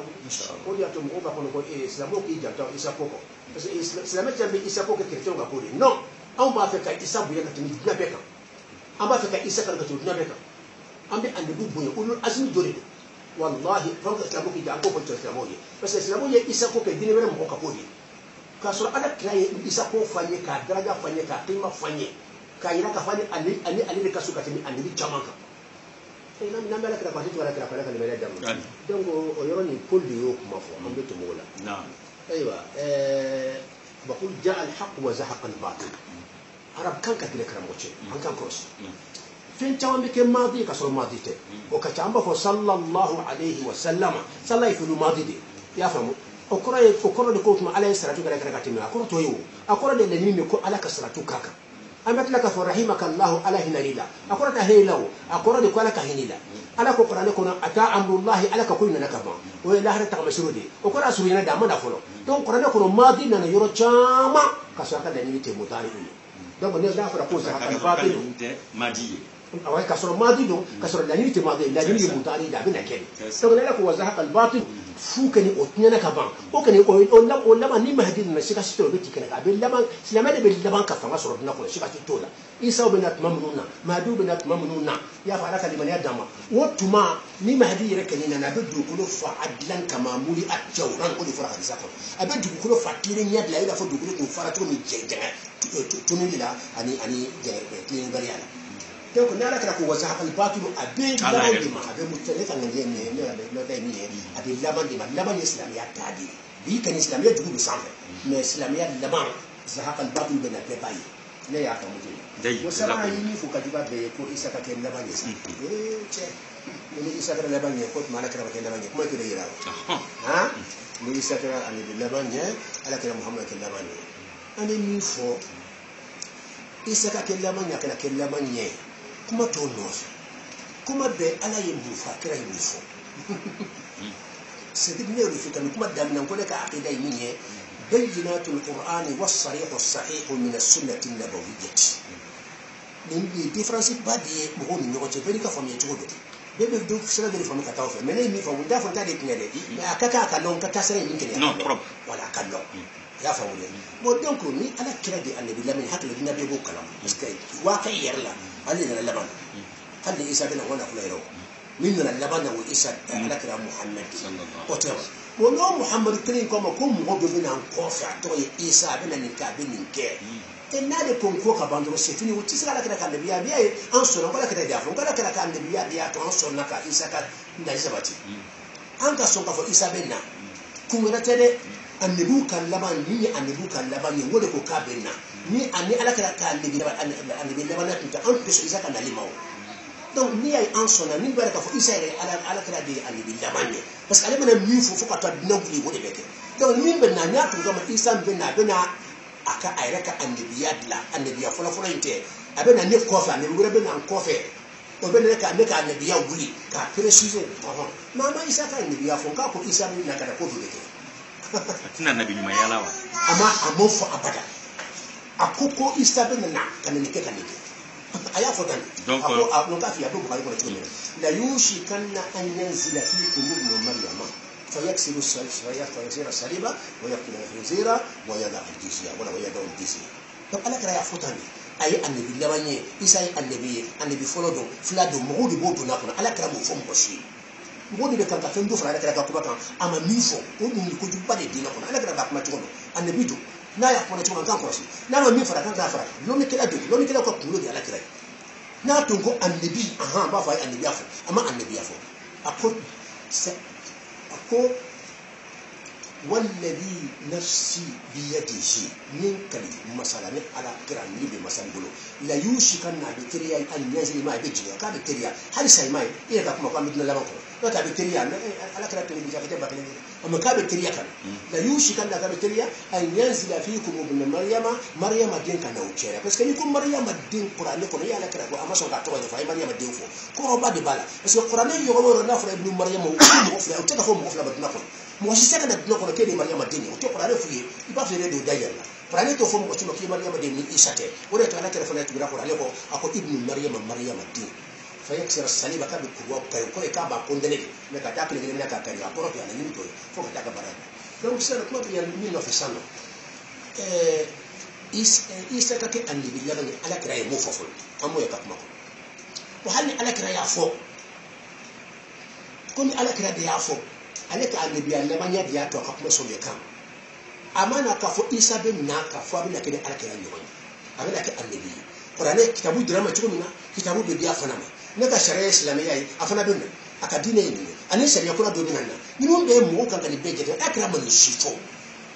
alakira ko jo isa be na ka role de jouer si amena afle ko role mina be na jouer isa kele be de ka bara yo wala mo ko shika muna ala ma fo isa musa be na muna ma fo no ho be na muna ma fo ko Musa be nake muna ko Isa de nake ma biya de sisi antara so de rapide parce que ala kala reba non ali manton de dinafa mais manton annabi manton annabi mun temina nu manton de to fo ale ka annabi ale ka tile manton mi nyoko so manton kile fo tuma de chaya ka timanga kile chon ka chance le mo yebi ya famo o Isa kene be de o ala o dia to jombena Isa de kankana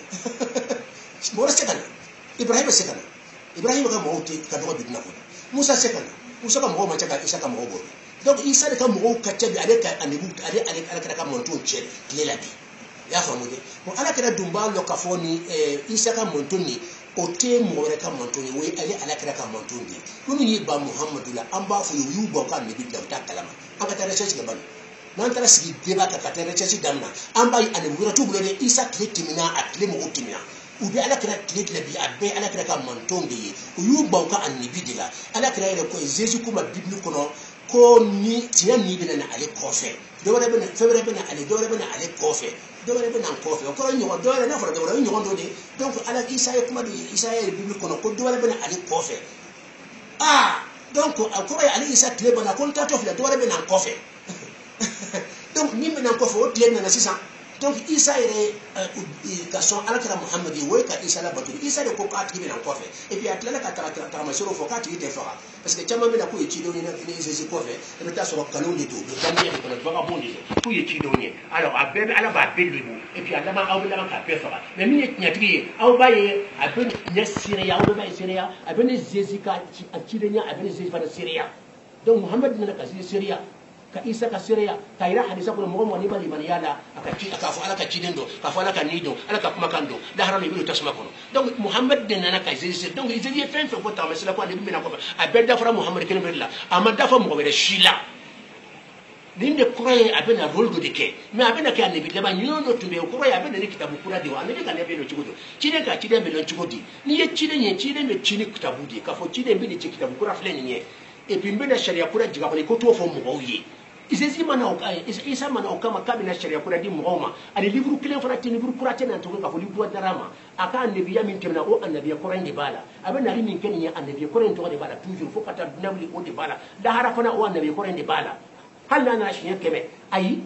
annabi fo fana min dira mo di aka annabi ala o di fo kura ne kono nin to yiba fo kura ne kono ala ka limani yadama donc ka fo isa nali bi se ka ke annabi ko ala ka annabi ya lama nguli o kuma ile man ka fo abadan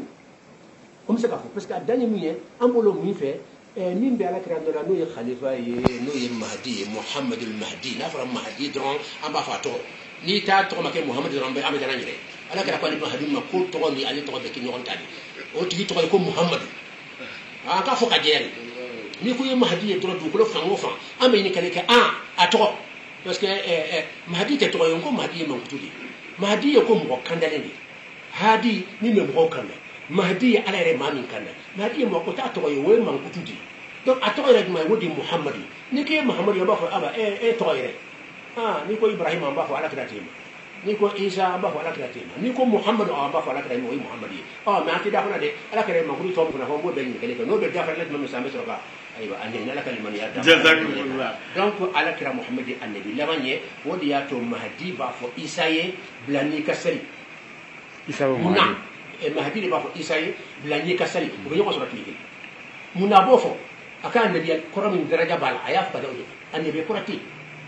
bon isa bɛna mun kɛ sisan a bɛna yira k'a fɔ ayiwa anabi laban tile an b'o de la aw ka anabi o de anabi laban ye kuma in b'o de yira a b'a yira ko ne tɛ bila ɲɛ ka sali dɛ an bɛ waati min na o ɲɛmɔgɔya bɛ e de bolo o kɔrɔ ye ɲuman ye an bɛ waati min na ko anabi ye muhamadu de ye anabi muhamadu tɛ yen e de ye khalifa ye e de b'a nɔ la de e tɛ bila ɲɛ ka sali donc isa bɛ sali kɔ i jɔ kɔfɛ ani jama a bɛ sali ye o ye preuve ye k'a fɔ anabi laban ye muhamadu de ye ni ale ni isa ye tun ye anabi laban ye u bɛ bila ɲɛ ka sali donc preuve ka ca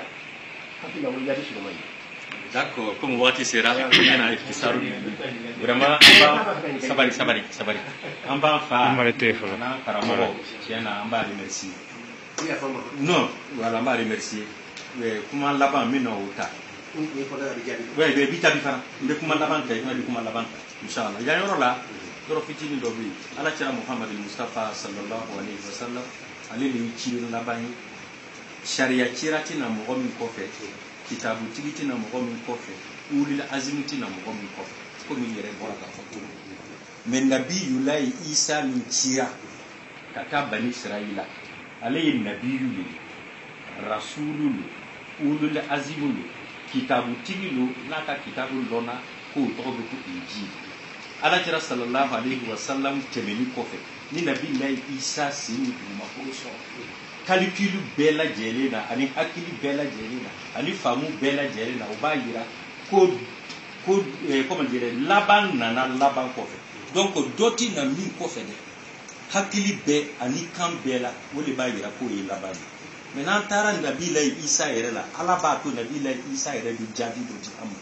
est ce que nabilayi isa bɛ se ka ye dugumakolo kan tumani dɔ la ni cidenya bɛ se ka wuli ka bɔ a la wa ala bɛna to nabilayi isa yɛrɛ b'o jaabi nabilayi isa yɛrɛ b'a fɔ ko inni abdullah ata'ani alkitaba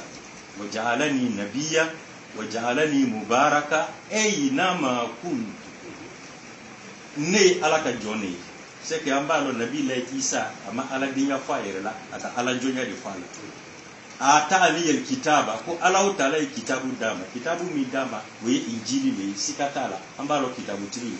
wa ja'alani nabiyyan ako Allah ta'ala ya alike nabiyyi c'est que an b'a lɔn ala ka nabi ɲuman wa ja'alani mubarakan ko Allah ta'ala ka alike mubarakan a bɛna kuma lati ako ayna ma kun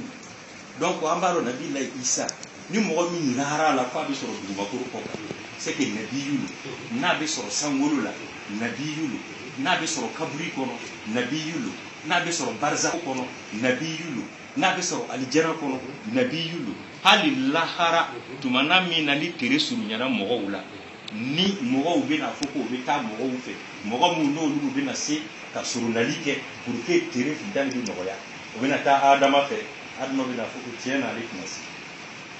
nabiyulayi adama kɔfɛ u bɛna taa ɲɔgɔn fɛ nabiyulayi nuhu ale bɛna fɔ ka tɛ se kɔfɛ u bɛna taa ɲɔgɔn fɛ nabiyulayi burahima ale bɛna fɔ ka tɛ se kɔfɛ u bɛna taa ɲɔgɔn fɛ nabiyulayi musa a b'a fɔ ka tɛ se kɔfɛ u bɛna taa ɲɔgɔn fɛ nabiyulayi isa donc an b'a dɔn nabiyulayi isa an b'a lɔn ala ta'ala ye nabi ɲumanya min d'a ma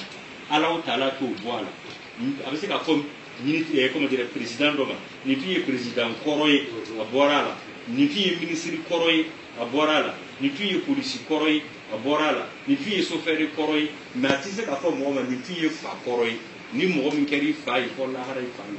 ni mɔgɔ min kɛra ba ye fɔ lahara ba ye ni mɔgɔ min kɛra i balima ye fɔ lahara i balima don ni mɔgɔ min kɛra i den ye fɔ lahara i den don c'est que mɔgɔ bɛ se k'a fɔ ko muso kɔrɔ ye ye parce que i bɛ se k'a furu sa o gɛrɛ b'a kɛ mais ni ala ye mɔgɔ min kɛ nabiyu ye o ye maa i kɛ rasulu ye jako nabi la isa ta ala y'a kɛ nabiyu ye k'a kɛ rasulu ye k'a kɛ kitabutigi ye k'a kɛ ulil azimi ye k'a kɛ ruhulahi ye k'a kɛ kalimatullahi ye k'a kɛ mukarrabina ye k'a kɛ wajihan fi dunya wal akhirah ye ala taala ka titiri min d'a ma ala taala t'o bɔ sariya jɔ si la nin fi ka kuma laban ye ala ka jigin vraiment bi barika la k'i ko ɲuman dɔn ka na nin kan parce que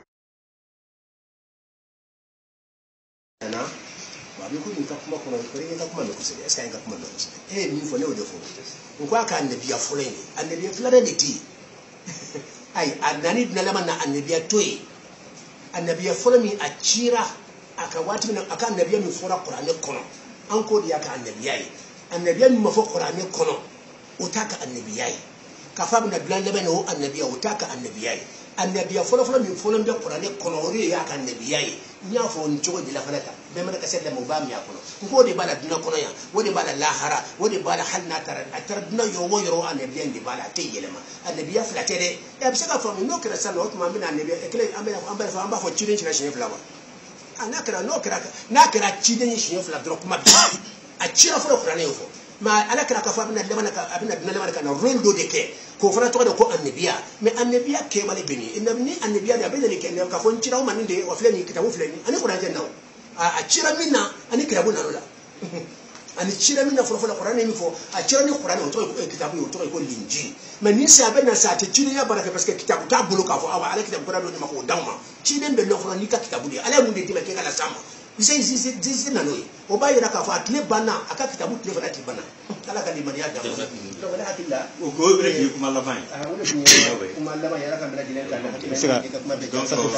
an bɛ min kɛ sisan i bɛna dugawu k'an ye n'i ka siri fana tuma i n'a la a bɛ siri fana siri nin waati in na est ce que a da yɛrɛ ma se donc an bɛna siri n'i ye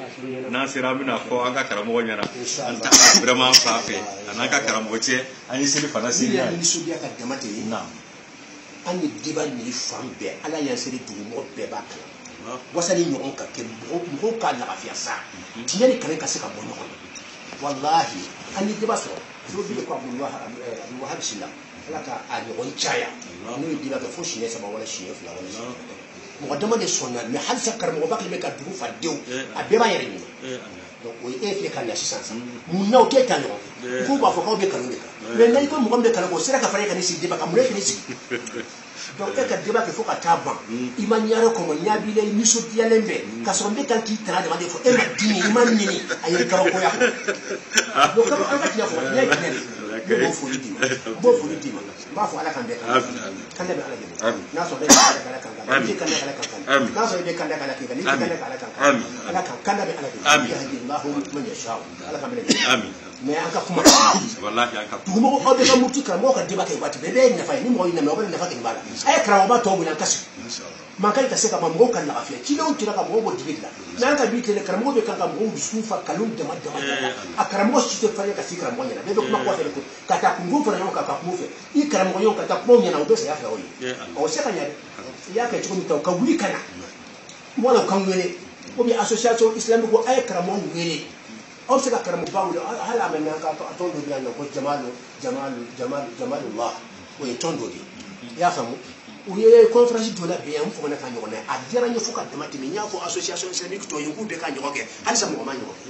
i y'a faamu u ye siyaw ka karamɔgɔba dɔ de wele o tɔgɔ ye muhammed jalasi o bɛ na conférence o tilala ka tijaniya sufiya karamɔgɔba dɔ fana wele n'o ye hussein jakiti ye ka tila ka sunamɔgɔ salafiw ka karamɔgɔba dɔ wele n'o ye mahamudu kɔnma ye ka tila ka ne fana wele ne fana tɔgɔ ye ko wasati ne bɛ cɛmancɛ de la ne bɛ taa sira bɛɛ wasati n tɛ taa sira si la gosi n bɛ bɛɛ considéré silamɛ fɛn fɛn ka silamɛya sabati la i prévu ye n b'a ye ka silamɛya sabati ne t'a ye o ye ne fana wele e ma dɔn min ɲɛna mɔgɔ 4 karamɔgɔbaw la a si ka taa sira tɛ kelen ye et puis est ce qu'il b'a kalama a don mɔgɔw nisɔndiyara fo ka dama tɛmɛ kumaw ye ɲɔgɔn ta an bɛ ɲɔgɔn bonya ka tila k'i tiɲɛ di ɲɔgɔn ma ka ɲɔgɔn embrasser n'aw y'a fara ɲɔgɔn kan k'a bɛ kɛlɛ ban de association islamique kan ka karamɔgɔ sɔrɔ ɲɔgɔn na de comme an ka commencer ka bɛn minnu tɛ sigi kelen kelen kan k'u sigi kelen kelen kan ka commencer ka digi an ka tigɛ di ɲɔgɔn ma a laban an yɛrɛ b'a fɔ aw sen bala an yɛrɛ bɛ ɲɔgɔn an bɛ to ka so ɲɔgɔn ma ne bɛ taa karamɔgɔ cɛ sɛgɛrɛ an bɛ dɔɔnin kɛ a yɛrɛ bɛ n'an fɛ i n'a fɔ i bɛ na cogo min na mankan tɛna ban mɔgɔw bɛ bɔ dibi la diya bɛ se k'a nɔ mo te bo dibila abada kalon ko abada ni di ma wala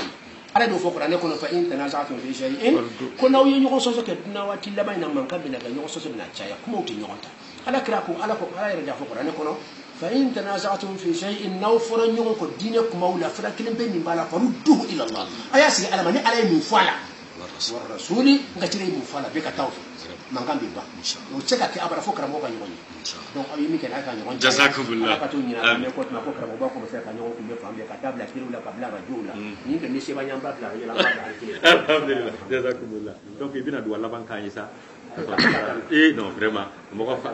ay بسم الله اللهم انصر الدين وانصر من نصر الدين واجعلنا من انصار دينك المخلصين واجعلنا من انصار دينك المخلصين واخذل من خذل المسلمين امين يا رب العالمين اللهم ارنا الحق حقا وارزقنا اتباعه وارنا الباطل باطلا وارزقنا اجتنابه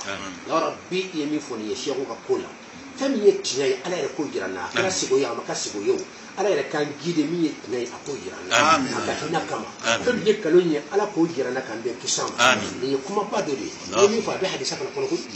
i y'a faamu ni filɛ ka hadisa kɛra nin ye a bɛ duwawu yɛrɛ kɔnɔ donc silamɛw bɛ se ka kɛ mais hujja de tɛ hujja tɛ mun na parce que sitani bɛ se ka don a la sitani bɛ se ka na i ma se k'a fɔ ne e ta de ye tiɲɛ ye walasa i ka don jahannama donc il faut fa ka sɔrɔ a t'i garantilen don comme an garantilen tɛ o de y'a to base tɛ ka kan mais an bɛ se ka duwawu kɛ la kɛ mais an kana da la k'a fɔ a garanti min garantilen bɛ ala yɛrɛ mun fɔ kuranɛ kɔnɔ ala kɛra mun fɔ résultat ale jɛnɛ na ala ka limaniya d'an ma ka tila k'an harijigɛ k'an ka kow dilan k'an dusukun nɔrɔ k'an ka denbaya dilan ka k'an sago ye